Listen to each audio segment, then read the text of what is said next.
Minha Brasília. Então, Como é que começou ela? o canal Minha Brasília, eu sou turismólogo e sou jornalista. Então, uma coisa que eu sempre, na faculdade de turismo, eu sempre defendi é que a gente tratasse mais o conhecimento que a gente tem do Brasil fora dessa venda de praia. Né? O turismo no Brasil até os anos 90, início dos anos 2000, era basicamente praia. Inclusive as Litoral. próprias... O meu TCC da faculdade de jornalismo foi uma análise... Olha como eu nem sabia que um dia eu ia estudar jornalismo, mas olha qual foi o tema do meu TCC. Foi uma análise dos vídeos produzidos pela Embratur para vender o Brasil no exterior. Então eu pegava os vídeos promocionais do Brasil e via que basicamente todos eles ou aparecia uma arara, né? Ou aparecia Parintins ou aparecia a Gostosa na praia. Ou era Amazônia ou Rio? Eu falei, cara, Brasil não é isso apenas, né? E eu sempre senti muita falta disso. Mas eu também, ao mesmo tempo, não queria tratar dessa forma do turismo com aquela coisa com cara de chapa branca, sabe? Venha conhecer Brasília, a capital de todos os brasileiros. Pô, isso não cola, velho, sabe? Não cola.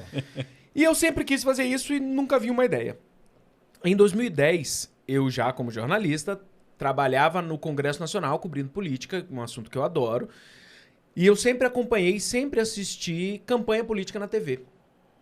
E eu tava assistindo nas eleições de... Pô, adoro, cara. É maravilhoso, é maravilhoso. Por vários motivos. O primeiro é porque eu gosto realmente de saber o que os caras estão falando. Depois, a linguagem audiovisual que é usada é muito bacana. Os jingles, eu toco, eu sou músico, então os jingles também... Ei, mano, é um clássico, né? Eu lembro das eleições de 89, eu sou velho, as eleições de 89, 2 patinhos na lagoa, vote a... Pô, você vê como isso marca. E sem contar que tem a parte do circo eleitoral, que são aqueles candidatos comprados de partidos menores, né? A palhaçada em volta. Então eu gosto muito desse esquema. E assistindo o programa político em 2010, que teve eleições gerais, eu percebi que nenhum candidato dos principais para Brasília, Senado, Câmara dos Deputados e governador, tinha nascido em Brasília. Em 2010, Brasília já tinha 50 anos. Falei, cara, com 50 anos dá. Tinha quantos candidatos? Não, quantos eu não sei, mas assim, nenhum dos candidatos, nem para governo, nem para Câmara Federal, nem para o Senado, tinham nascido em Brasília. Caraca. E isso realmente me chamou a atenção, porque quando a cidade que estava fazendo 50 anos aquele ano, cara, tem muitos candidatos com menos de 50 anos concorrendo a esses cargos, mas sem nascer em Brasília. Falei, cadê a galera de Brasília? Por que a gente não está assumindo esse nosso próprio protagonismo? E isso me chamou a atenção. Eu falei, cara, eu vou pensar em fazer alguma coisa para falar de Brasília. Para falar bem de Brasília.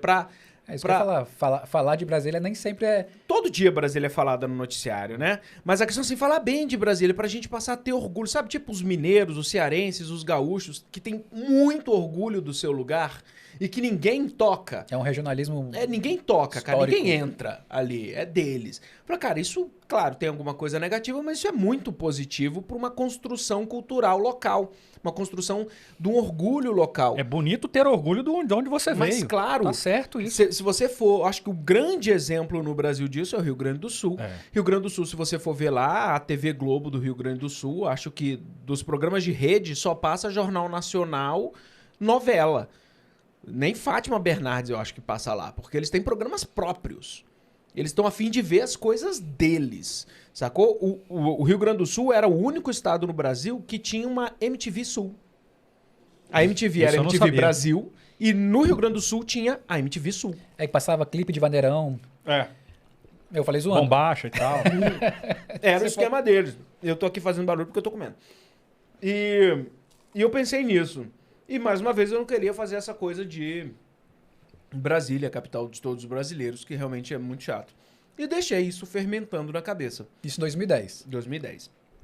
2 anos depois, em 2012, na casa dos meus pais, estava olhando um álbum de família e vi uma foto, que é uma foto que eu já postei inúmeras vezes no Instagram do Minha Brasília, que nessa foto tem o Congresso ao fundo e no primeiro plano eu, meus 2 irmãos, muito criança, foto de 83, março ou julho de 83, não lembro bem. eu e meus 2 irmãos sentados no teto de uma Brasília azul que era do meu pai. E eu tenho certeza nesse dia você estava descendo de papelão. Da graminha. Da graminha. Com certeza, com certeza. Ou fazendo algo que eu tinha descobrido recentemente, que é... Subindo a cúpula. Eu tinha 3 anos, então não foi subindo a cúpula, Eu subi. Mas aí, nesse dia, tava assim, eu e meus 2 irmãos sentados no teto dessa Brasília, meu pai em pé ao lado e ao fundo o Congresso Nacional. Quando eu bati o olho nessa foto, e eu já tava com essa ideia há 2 anos criando o corpo aqui, eu não sabia o formato, o que eu ia fazer, eu sabia que eu queria fazer, e aí ligou. Foi o clique. Eu falei, caramba, a cidade tem um carro, né? E que é um carro clássico. Caraca. É um carro que já não é mais produzido. A Brasília deixou de ser produzida, salvo engano, em 82. Quantas cidades no mundo tem um carro? No Brasil tem 2 cidades. Brasília e Paraty.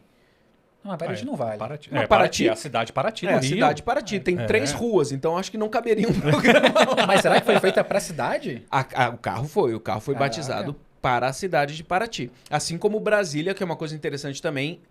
O carro Brasília é um projeto de um brasileiro, de um engenheiro brasileiro, que ele mandou o projeto para a Volkswagen alemã.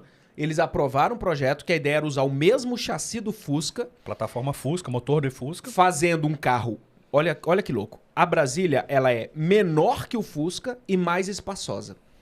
Então, usando o mesmo chassi, ele pensou em construir um carro menor e mais espaçoso. Eu não sabia que ela era menor. Menor, cara. Louco isso, né? Acho que ela é 17 centímetros menor que o Fusca. Eu acho que é por causa das linhas retas também. O Fusca tem muita... Exatamente. Esticado. Então, ele conseguiu essa mágica, né? Usar o mesmo chassi e produzir isso. Um carro menor e mais espaçoso.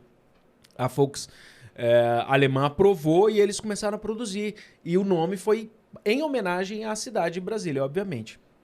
E aí foi quando deu esse clique ao ver a foto. A cidade tem um carro, e é um carro clássico, e por que não usar um formato que já era conhecido, que é entrevistas dentro de um carro. Em 2012, na internet já tinha um programa do Jacaré Banguela, o Não Fale com o Motorista. Mas acho mais antigo. Tem mas ainda assim, tinha táxi do Gugu, né? Tinha o Seinfeld. O Luciano Huck acho que fez isso. Uma galera fez isso. Então assim, não era um formato novo. No entanto, em todos esses programas de entrevista dentro do carro, era qualquer carro, em qualquer lugar, com qualquer pessoa. Neste caso, seria uma Brasília falando com gente de Brasília, andando por Brasília. Então, e falando sobre Brasília.